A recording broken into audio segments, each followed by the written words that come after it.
Hola, buenas tardes o buenas noches para ustedes. Para mí es un privilegio poderme dirigir a cada uno de ustedes y poder compartir la palabra de Dios. Para quien no me conoce, mi nombre es Robinson Salazar. Yo soy el director de Brasil. Con mi esposa y mis hijos estamos aquí hace 9 años. Durante muchos años Dios nos permitió servir en Colombia y hace ya 13 años salimos de Colombia. Le agradezco a cada uno de ustedes su presencia y a Diego por la invitación que me permite, en la cual me permite hoy poder predicar para ustedes. Yo quisiera hablarles hoy de algo que ha sido la inquietud en nuestros corazones y en nuestras vidas, y es la iglesia verdadera, la iglesia de Cristo. Ustedes saben que todos nosotros, tanto ustedes como yo, somos siervos de Jesucristo, escogidos por Dios, y somos la iglesia. No digamos que somos, somos la iglesia de Dios, que lo componen todas las personas alrededor del mundo, todos los que han recibido realmente a Jesucristo. Pero bueno, ante la pregunta de la iglesia verdadera, nosotros debemos hacernos este cuestionamiento. ¿Qué clase de iglesia quiere usted que seamos? Ahora, esa clase de iglesia no es la que nosotros queremos hacer. Es la clase de iglesia que Dios, que Jesucristo, el esposo de la iglesia, quiere que seamos. Y allí entonces entran en contexto una cantidad de situaciones las cuales vamos a ver hoy a la luz del libro de los Hechos. Es un pasaje que realmente vamos a trabajar, vamos a ver y vamos a estudiar en esta noche. ¿Qué nos dice el libro de los Hechos? El libro de los Hechos nos habla de una iglesia neotestamentaria, una iglesia llena del Espíritu Santo, como también una iglesia fundamentada en la Biblia. Son características necesarias de cualquier iglesia, y nosotros debemos entonces permitir que el Espíritu Santo nos lleve a vivir precisamente este estilo de iglesia que Dios quiere que nosotros tengamos o vivamos, cada uno de nosotros. Ahora, la iglesia debe honrar a Jesucristo de una manera poderosa. Todas las iglesias, hay iglesias que buscan ciertas posiciones, iglesias que buscan tener un reconocimiento social, los pastores. Por lo menos aquí en Brasil se escucha mucho la iglesia del pastor X, y entonces siempre es la iglesia del pastor, no es la iglesia con la denominación de la iglesia, sino la iglesia del pastor. El que es reconocido es el pastor, no la iglesia. Y a mí me parece muy particular esto, porque la iglesia debe glorificar al Señor, debe glorificar a Cristo Jesús. Allí entonces es como nosotros estamos viendo que Dios está dando un mensaje urgente a la iglesia. Un mensaje urgente para que haya un avivamiento extraordinario antes de que llegue el momento de ser llevados por Jesús a las nubes, ¿no? De acuerdo al concepto escatológico que nosotros conocemos y que oramos al Señor que sea así antes de la gran tribulación, antes de la tribulación, pues nosotros poder ser arrebatados por el Espíritu Santo, llevado a Jesús a las nubes y allí disfrutar con Él. Bueno, cuando hablamos del mundo, de la iglesia y el mundo, nosotros tenemos que llegar a una conclusión. ¿Qué es lo que el mundo está viendo en la iglesia? ¿Qué es lo que el mundo está escuchando de la iglesia? Y allí nosotros debemos ver que el mundo primero ya probó todo. Nosotros vemos que hoy hay sistemas de gobierno, el comunismo, vemos también en los diferentes países de Latinoamérica, la mayoría, excepto Venezuela, nosotros tenemos las repúblicas, tenemos sistemas de gobierno diferentes en los cuales pues nos movemos de una manera diferente. Pero también el hombre ha probado que con el dinero no ha hallado la felicidad. Nosotros vemos que por allá en el año 2001, cuando hubo una hecatombe en Argentina, muchos se suicidaron porque perdieron todo lo que tenían. Lo mismo en el año 2008, que hubo una grande recesión en los Estados Unidos. Grandes hombres y grandes empresarios se suicidaron por causa de las grandes deudas con las cuales quedaron. Y vemos entonces que el dinero, por mucho que sea, él se puede deshacer en un momento. Él se puede perder en un momento. Lo mismo que el construir. Entonces vemos grandes edificios, vemos grandes construcciones que son debilitadas por un simple temblor o por un simple terremoto. Bueno, ni tan simple, pero por un terremoto. Y se caen. ¿Y en qué queda? Entonces vemos que el hombre ha probado todo. Salomón lo decía muy bien en Eclesiastés capítulo 2, que él probó de todo, que todo lo que presentaron delante de él, él lo experimentó a ver si había allí sentido de vida. Y la conclusión de él fue: vanidad de vanidades, todo es vanidad.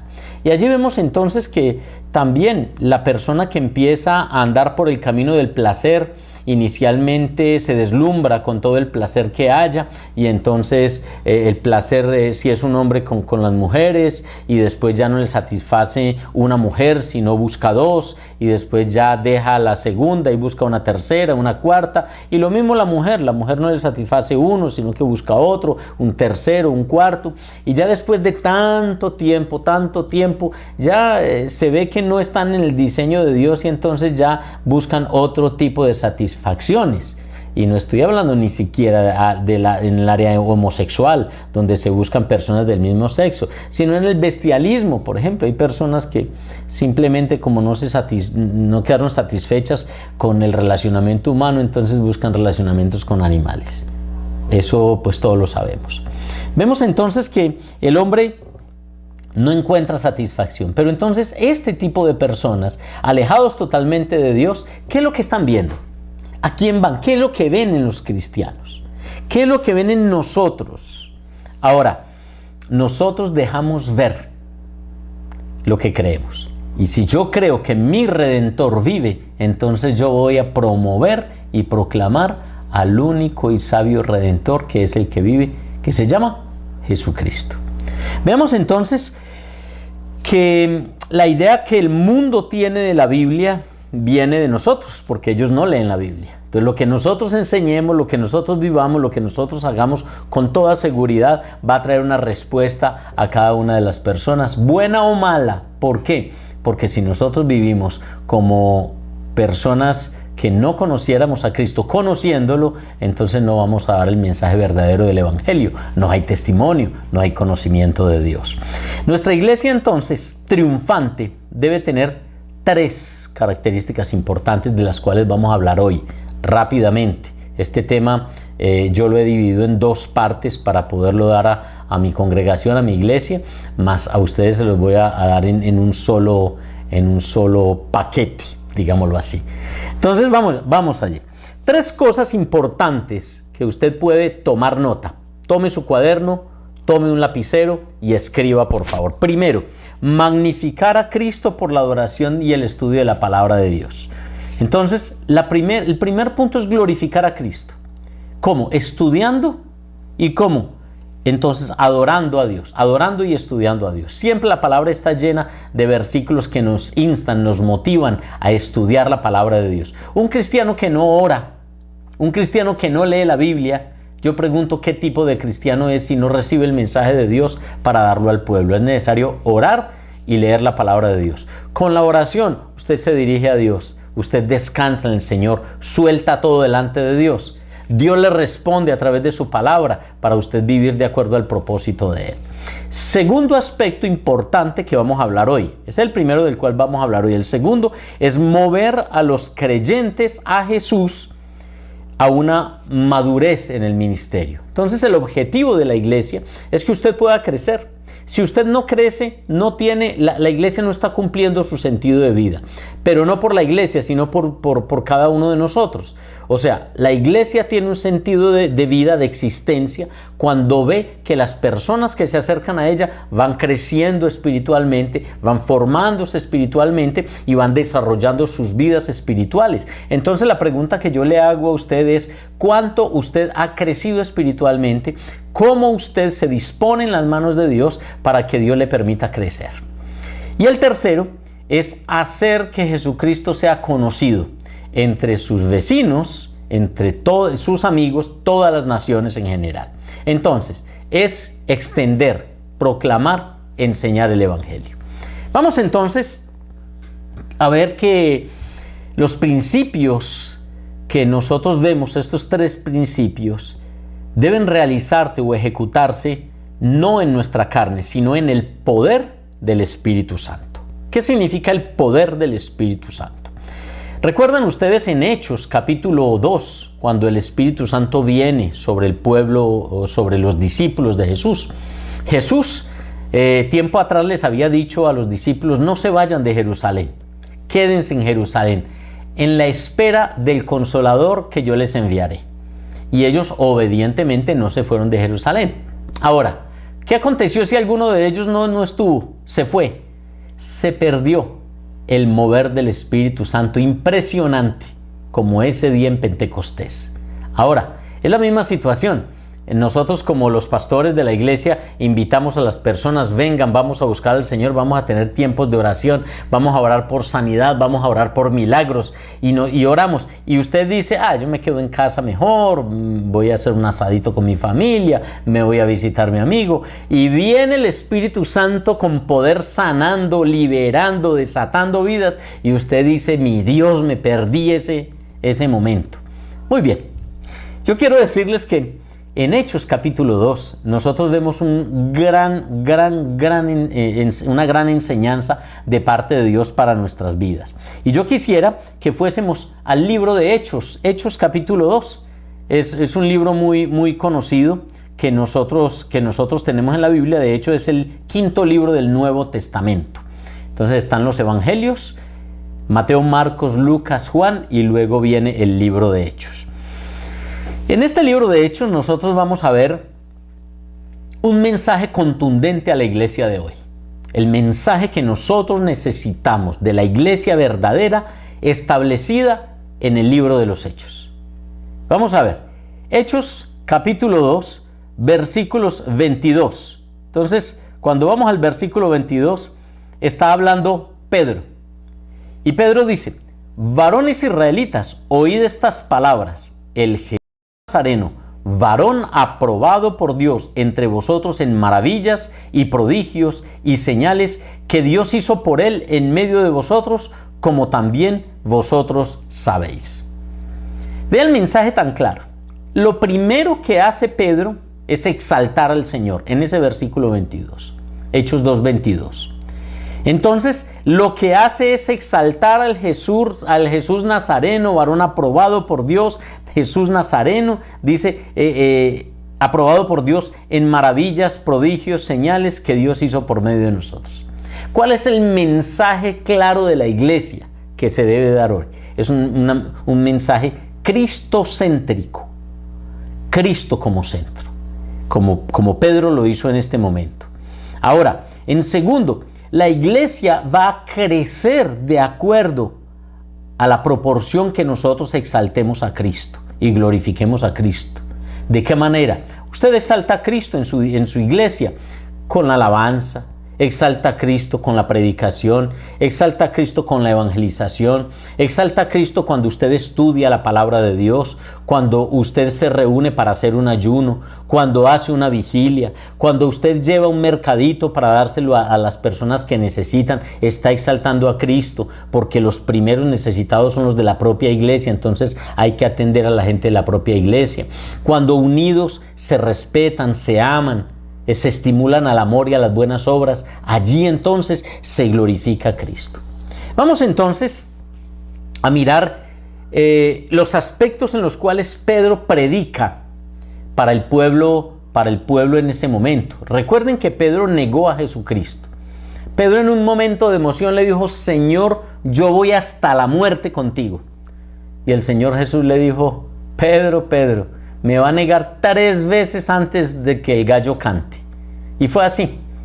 3 veces lo negó antes de que cantó el gallo. ¿Y por qué lo negó? Porque una criada simplemente lo vio en uno de los patios del templo y le dijo: usted es de los que siguen a Jesús, usted es seguidor de Jesús. Y Pedro dijo: no, ya lo tomó el miedo. No, yo no soy. Maldijo Usted lee la Biblia y usted se da cuenta que Pedro maldijo.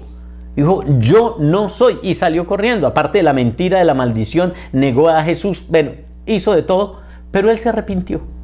Ese mismo Pedro, miedoso, timorato, ese mismo Pedro se levanta en Hechos capítulo 2, se pone en pie y da una predicación de tal manera que muestra que ya en el poder del Espíritu Santo se pierde el miedo.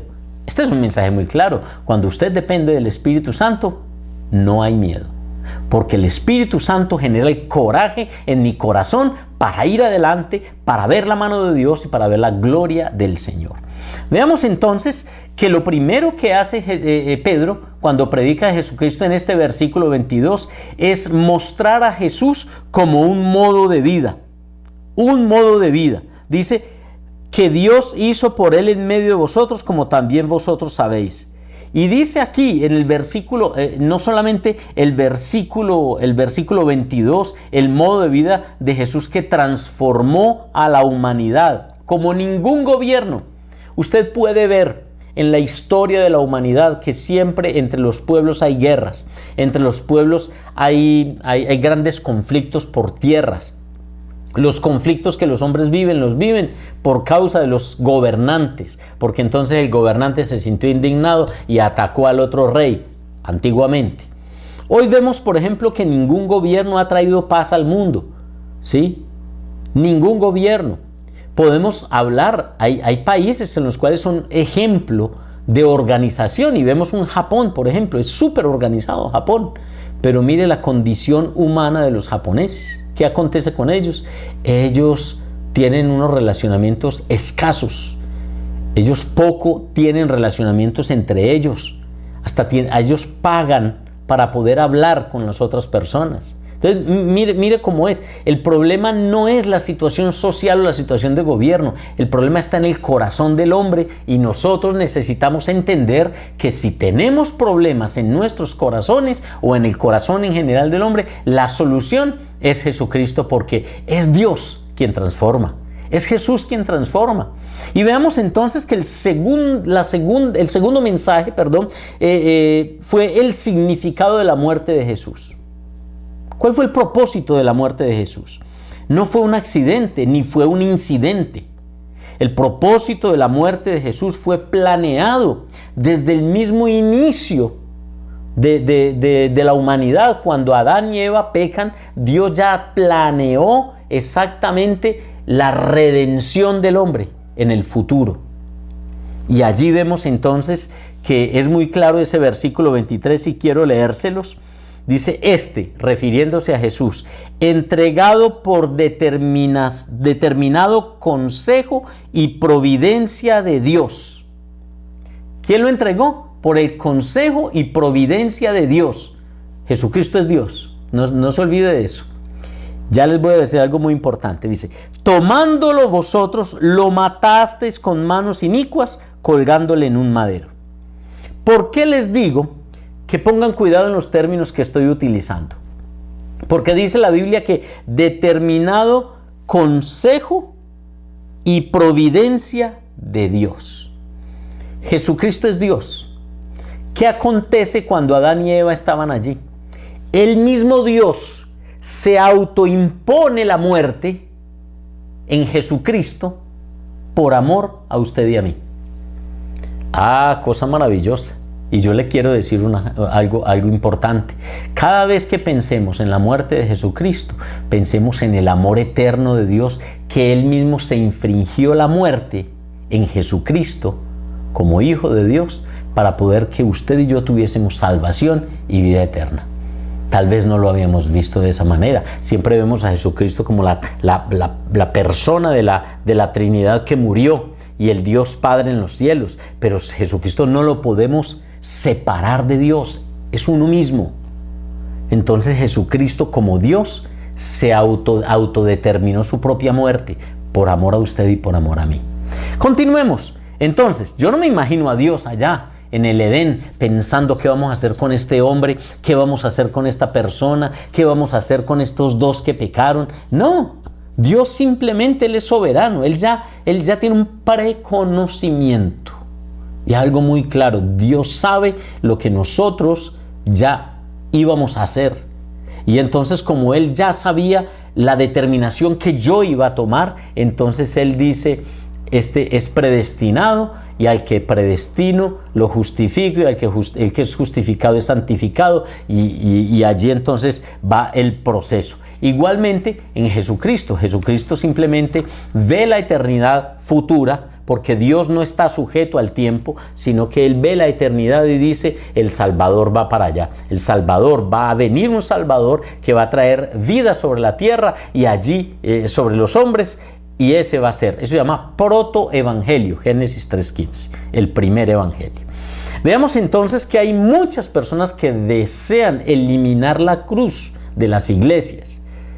Hay iglesias que solamente predican prosperidad, y todo lo que tenga que ver con prosperidad, con crecimiento económico, con salud, con bienestar emocional, entonces eso es lo que predican. Pero no se predica la muerte de Jesús y mucho menos el arrepentimiento. Y este es uno de los grandes problemas que la iglesia hoy está viviendo. Por eso la iglesia verdadera que nosotros debemos vivir debe ser la iglesia que hable de la cruz y el arrepentimiento. Porque de motivación, el coaching habla de motivación y hay un lenguaje de motivación en la internet maravilloso. Pero la motivación a mí no me genera la salvación del alma, la salvación de mi vida, el rescate del Señor, la eternidad, a mí no me la da la motivación. Es la palabra de Dios y es el poder del Espíritu Santo. Continuemos con el mensaje de Pedro, porque estamos en el primer punto, ¿no? En el mensaje de Pedro. El milagro de su resurrección, en el versículo 24 nos dice, al cual Dios levantó sueltos los dolores de la muerte, por cuanto era imposible ser detenido de ella. Y me trae a la mente la imagen de un ejemplo que leí. Había un león en una cueva y una araña, al ver el león, dijo, yo voy a capturar el león. Y entonces, en tanto el león dormía en la cueva, ella empezó en la entrada de la cueva a tejer una telaraña, y empezó a tejer una telaraña, la engrosó, la reforzó, hizo de todo para poder contener al león dentro de la cueva y poder después supuestamente alimentarse de él. Bueno, el león cuando despierta entonces da un rugido espectacular que hace temblar todo alrededor. Se levanta y simplemente sale de la cueva sin ningún problema, dañando la telaraña. ¿Sabe que esa imagen es muy buena? Pensando en esto, al Señor Jesucristo la muerte no lo detuvo. Y lo peor es que el enemigo creía que la muerte iba a detener a Jesucristo. Y el Señor Jesucristo simplemente se levantó de entre los muertos y punto. Porque Él es todopoderoso y Él es sobrenatural. Entonces, a veces nosotros tenemos una dimensión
por cada uno de nosotros. Entonces oremos en el poder del Espíritu Santo, en el nombre de Jesús, para que Él interceda al Padre por cada uno de nosotros.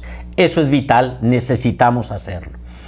¿Qué hacemos como iglesia entonces? Nosotros necesitamos exaltar delante del Señor, y eso debemos empezarlo nosotros, en nuestras propias iglesias y congregaciones.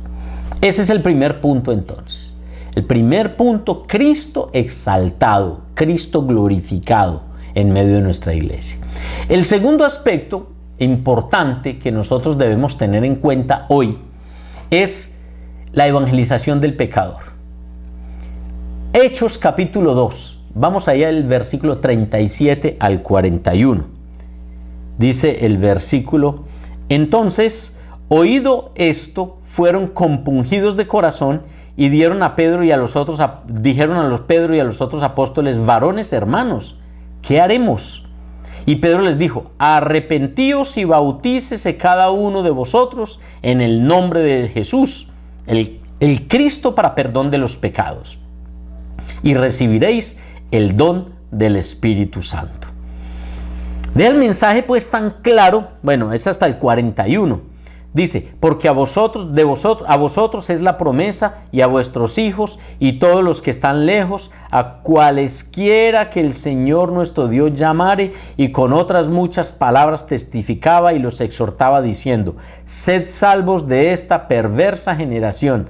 Así que los que recibieron su palabra fueron bautizados, y fueron añadidas a ellos en aquel día como 3,000 personas. Y perseveraban en la doctrina de los apóstoles, en la comunión y en el partimiento del pan y en las oraciones.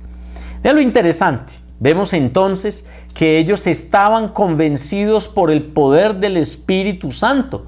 O sea, ¿qué significa compungir? Compungir es un llamado del Espíritu Santo que me hace sentir el pecado, que me hace vivir el pecado. Me siento arrepentido, genera arrepentimiento en mi corazón. Cuando el Espíritu Santo hace eso en mí, se ve el poder maravilloso. Vea, muchas veces, yo hace muchos años predico. Ya al próximo año voy a ajustar 40 años de vida cristiana. Y en muchas de las predicaciones he sentido que el Espíritu Santo toca los corazones y comienzan las personas a llorar, comienzan las personas a sentirse tocadas por Dios. Mas hay otras predicaciones en las cuales yo predico y las personas son duras, se siente dureza en el ambiente. ¿Será que el problema fui yo? No oré, no busqué al Señor, no dependí de Dios. O también el problema puede ser la dureza del corazón. Yo creo que nosotros necesitamos conversar con el Señor. Y necesitamos decirle hoy al Señor: Señor, como dice el versículo 37, cuando les preguntan, fueron compungidos de corazón y dijeron a Pedro y a los apóstoles: varones hermanos, ¿qué haremos? Yo creo que esa es la pregunta que cada uno de nosotros como cristianos debemos hacerle al Señor. ¿Qué hago, Señor? ¿Qué hago para poderte agradar? El Espíritu Santo va a convencer su corazón y le va a decir: arrepiéntese y bautícese. Y entonces aquí vemos un proceso dentro de este punto bien interesante, porque habla de la conversión. Conversión necesita arrepentimiento. Vea algo particular. Usted lee diferentes partes de la palabra de Dios. Y entonces cuando se habla de la salvación, se habla de Jesucristo y se habla de que Él entrega absolutamente todo el beneficio y todo el reino a nuestras vidas, o sea, todo el amor y toda la obra, su obra salvadora. Pero es necesario arrepentirnos. ¿Y qué significa arrepentirnos? Obviamente reconocer que lo que yo estoy haciendo está errado, está equivocado, y volverme a Dios y decirle: Señor, no lo hago más, perdóname. Entonces, si usted está adulterando, por favor, hable con Dios. Deje que el Espíritu Santo llegue a su corazón y le diga: no más adulterio. Ame su mujer o ame su esposo. Perdone, pida perdón, y Dios va a perdonarlo o va a perdonarla. Y vuelva en amistad con Dios, corrija su camino. Eso es un verdadero arrepentimiento. Pero arrepentimiento no es decir simplemente hoy: ay, yo sé que está mal, pero yo no lo quiero dejar. Eso no es arrepentimiento. O si usted roba por favor, deje de robar. Así de sencillo. Trabaje, porque con el buen trabajo es como recibimos los beneficios de Dios. Ore más, doble sus rodillas, créale al Señor, actúe en fe. Simplemente di 2 ejemplos de los muy normales en todo el mundo. ¿Qué significa arrepentimiento entonces? Es mudar la mente, mudar el pensamiento. Eso en términos griegos se llama metanoia. Entonces, cuando usted escuche metanoia, es un término griego que dice cambie su mente, gire, voltee su mente, dele un vuelco a su creencia. Y ahí entonces usted va a poder ver la gloria del Señor. Si no mudamos el modo de pensar respecto del pecado, no podremos tener una conversión. No podremos. Tenemos que mudar o cambiar el concepto de nuestro ego y dejar que nuestro ego realmente muera en la presencia de Dios. ¿Y a qué me refiero? Deje que el Espíritu Santo guíe su vida. Yo estaba compartiendo de Cristo y hace unos 4 años le compartí a una persona que es la única persona que me ha respondido de esta manera en los 40 años que vengo evangelizando. Cuando yo comparto de Jesucristo, invito a la persona a recibir a Jesucristo como Señor y Salvador. Y es muy fácil decirle a Dios, Señor, sea mi Salvador, porque yo necesito ser salvado, que me auxilie, que extienda su mano y me ayude. Pero decirle que sea mi Señor. Esta persona, cuando le compartí, él me dijo, yo he tomado determinaciones voluntariamente, yo como persona, toda la vida. Y ahora usted me dice que sea Jesucristo quien tome las decisiones por mí. Ese fue el análisis que él hizo. Exactamente, yo le dije, sí, eso es lo que Dios quiere. Y él me dijo, quiero recibirlo. Lo recibió. Hace 4 años está en discipulado conmigo. Y es un hombre que le cree al Señor y tiene fe. Pero entonces yo le pregunto a usted, ¿usted quiere que Jesucristo sea su Salvador? Claro que sí, todos. ¿Quiere que Jesucristo sea su Señor? Que Él le diga qué hacer. Y usted dice, no, hasta ahí llegó, porque yo me controlo a mí mismo. No, Dios quiere controlar su vida. Dios quiere guiar su vida. Y esa es la iglesia que Dios quiere formar. Es la iglesia que Dios quiere crear. Es la iglesia que Dios quiere establecer en la tierra y que está buscando que sea limpia, santa y sin mancha.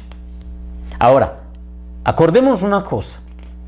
La fe es necesaria dentro de este proceso. Esa fe que necesitamos, porque la fe es acción. Entonces, la fe primero sin necesidad de actuar para recibir la gracia de Dios. No hay necesidad de hacer nada. Jesucristo ya lo hizo por nosotros. Pero sí hay una fe que viene como consecuencia de esa fe de aceptar a Jesús. Y es que yo actúo porque yo le creo a las palabras que Él me dice. Una iglesia verdadera es una iglesia que le cree a Jesús las palabras que Él enseña, lo que Él me dice. Ahora, cuando le dice la pregunta que se hace a Pedro y a los discípulos, y ellos dicen, usted arrepiéntase y bautícese cada uno en el nombre del Señor. Entonces allí la pregunta es, ¿bautizarse genera salvación? ¿Cuál es su respuesta? Mi respuesta es no. El bautismo no genera salvación. Pero cuando yo me arrepiento y acepto la obra de Jesús, ahí sí yo me bautizo como una muestra de la fe que estoy depositando en Dios y mostrándole al mundo que yo creo en Jesucristo. Entonces, si usted no se ha bautizado, yo le invito a que se bautice, porque es la muestra de mi fe ante el mundo. Primero es predicar el Evangelio, como Jesús les envió, id por todo el mundo, predicad el Evangelio, bautizándolos después de predicar, bautizándolos en el nombre del Padre, del Hijo y del Espíritu Santo. Es necesario el bautismo, pero como una muestra de mi fe. Ahora, si hablamos de ver la gloria del Señor, de que la iglesia debe glorificar a Dios, si hablamos que la iglesia debe invitar a otros a conocer a Jesucristo, tenemos también que hablar en este aspecto de la continuidad, de este segundo aspecto que estamos hablando, de que la iglesia está creciendo. Dice la Biblia que se juntaron como 3.000 personas.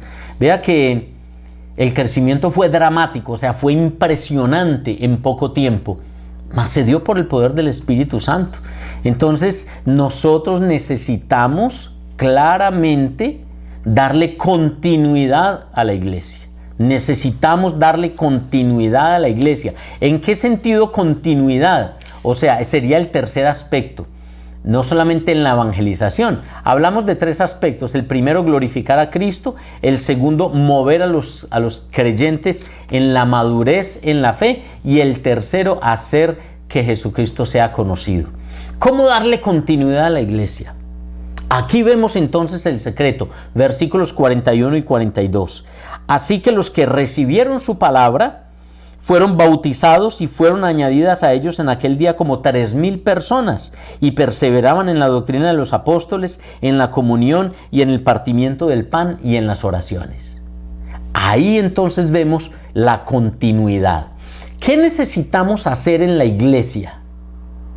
Y usted que me está escuchando, usted es parte de lo que yo les propongo y con toda seguridad sé que su pastor les está incitando, les está motivando.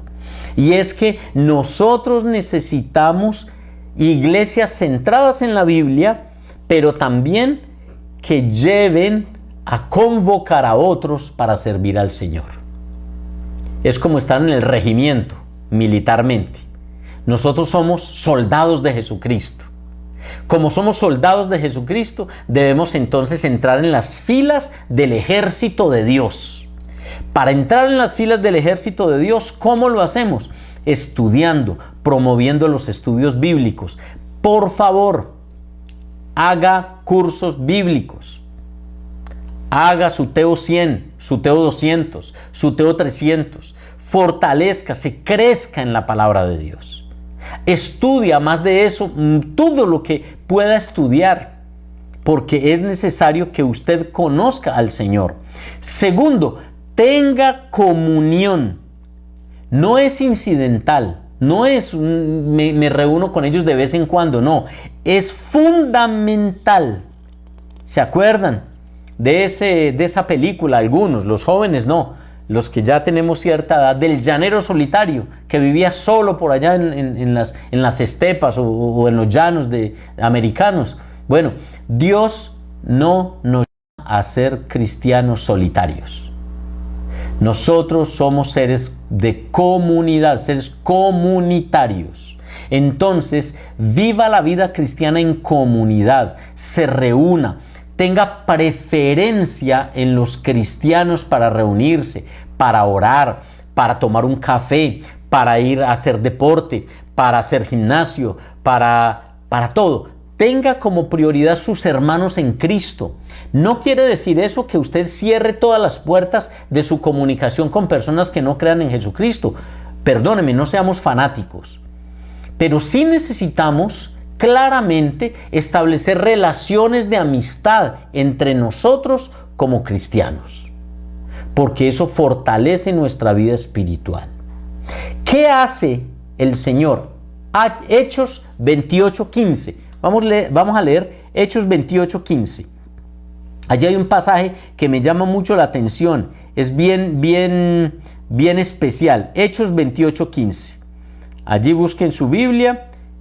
Hechos 28:15 dice,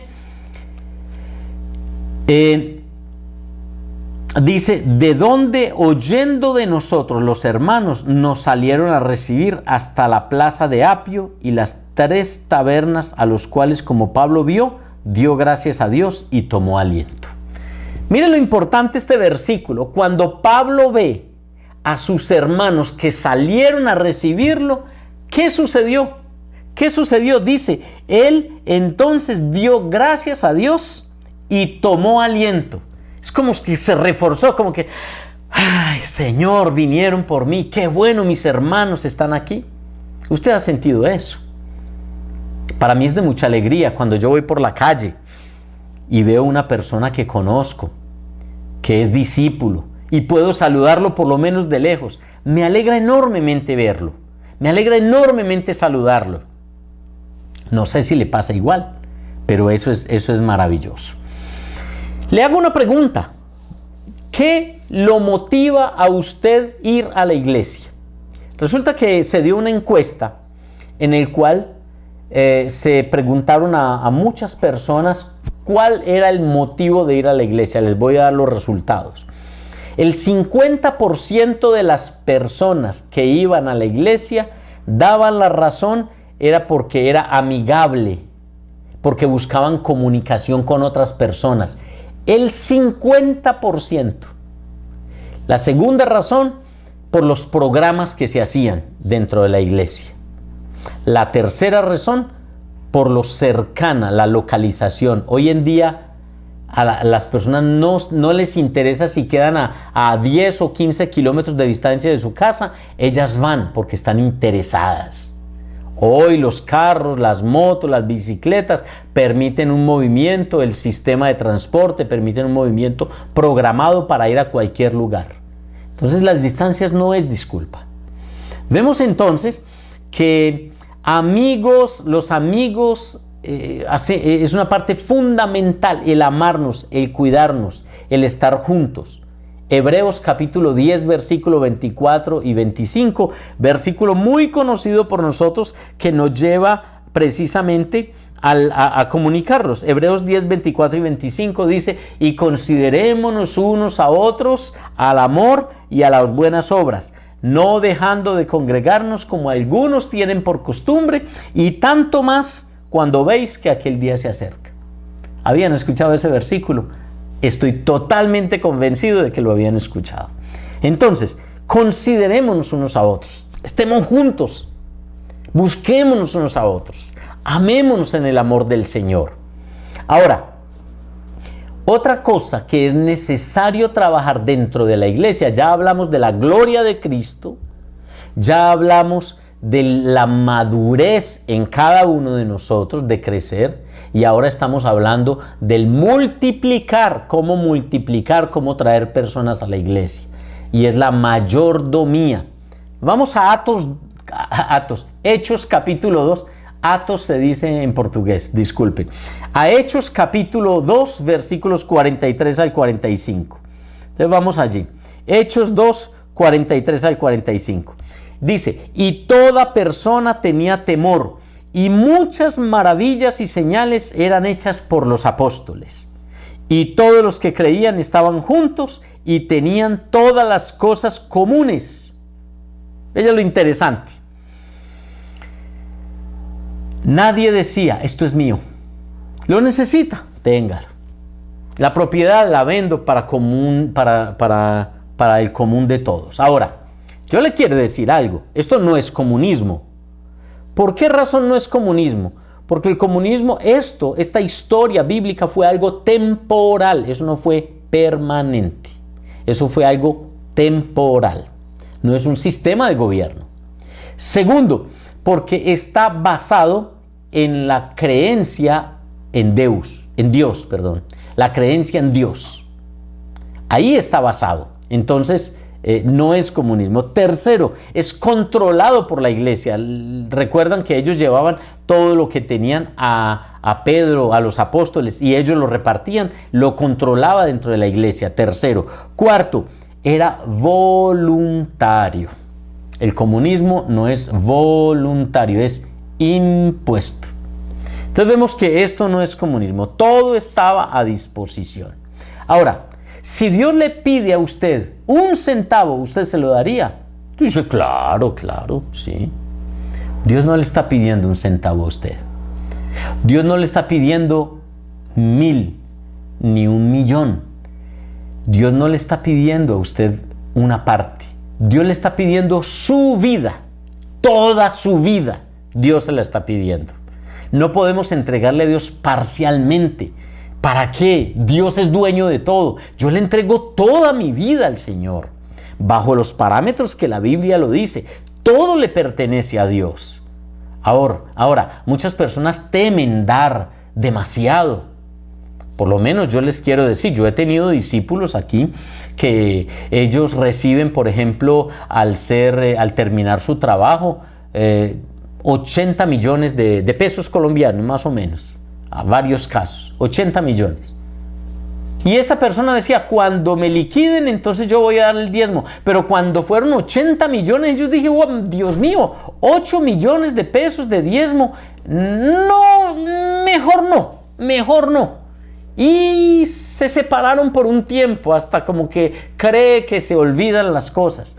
No, para nosotros como pastores, nuestro interés es su vida, pero sí es importante su fidelidad.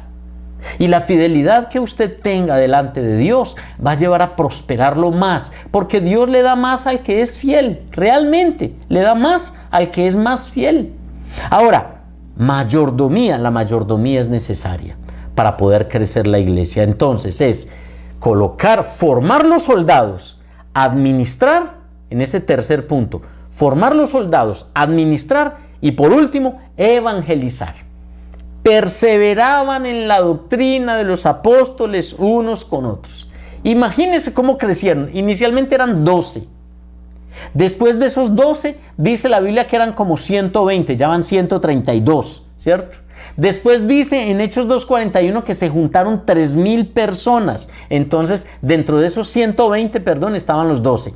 Entonces eran 3,120 personas en poco tiempo. Y en Hechos capítulo 2, versículo 47, que es el último versículo, dice, el Señor añadía cada día a la iglesia los que habían de ser salvos. Y si nosotros vemos Hechos capítulo 4, versículo 4, podemos ver aquí que dice, pero muchos de los que habían oído la palabra creyeron y fueron el número de los varones como 5,000.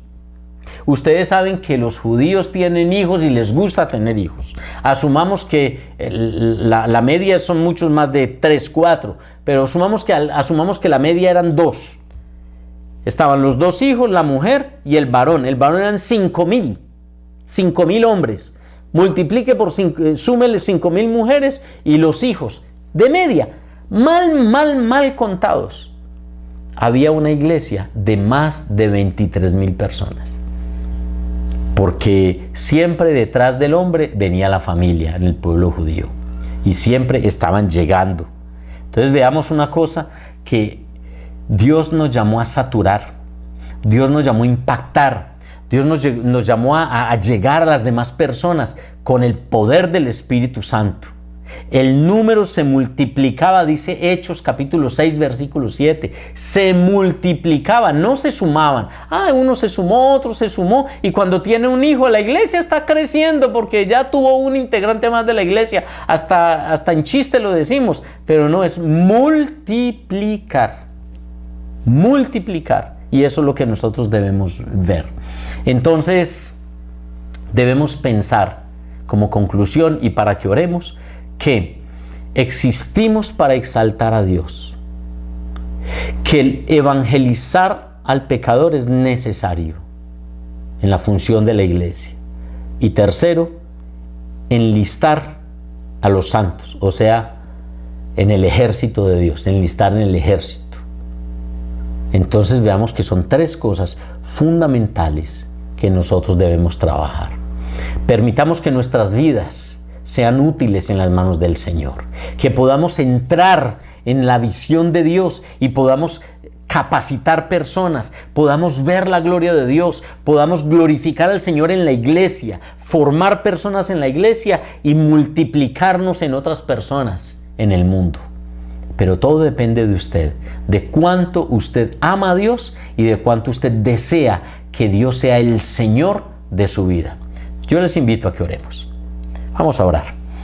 Amado Señor, yo quiero en esta noche, Señor, orar y orar de una manera especial para que el Espíritu Santo toque los corazones de cada una de las personas que me están escuchando en esta noche.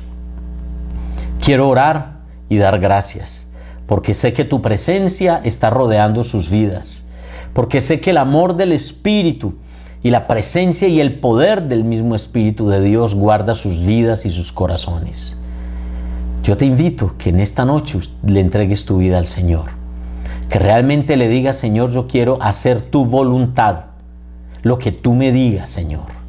Sí, necesito la salvación, pero necesito más que tú me enseñes a vivir, que tú me enseñes a crecer, que tú me enseñes realmente a multiplicar mi vida, de acuerdo a tu principio, Dios. Tócame, Señor, límpiame de todo pecado, límpiame de toda maldad. Yo quiero arrepentido entrar delante de tu presencia.